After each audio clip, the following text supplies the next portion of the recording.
Rusia merilis video cara kerja drone pengintai Orlan-10. Tribun Timur melansir Kementerian Pertahanan Rusia, Rabu tanggal 30 Maret drone pengintai ini bekerja efektif menandai posisi aset militer Ukraina sebelum diselesaikan unit lain. Rekaman menunjukkan kru kendaraan udara tak berawak (UAV) multifungsi Orlan-10 melakukan misi tempur selama operasi militer khusus.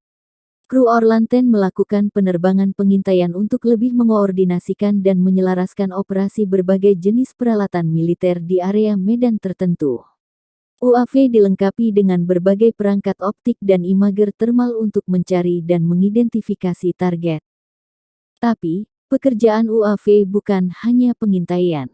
Ini tentang mengendalikan koridor kemanusiaan di mana prajurit Rusia mengevakuasi pengungsi serta jalan yang digunakan oleh konvoi bantuan kemanusiaan.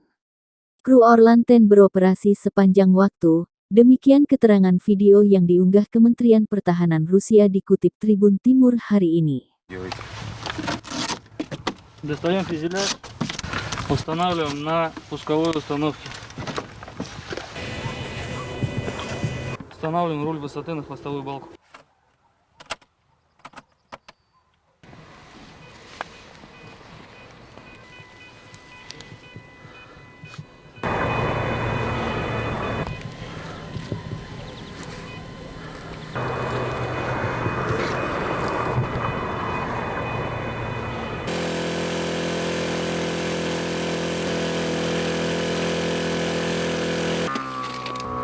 Сход есть, набор наблюдаю.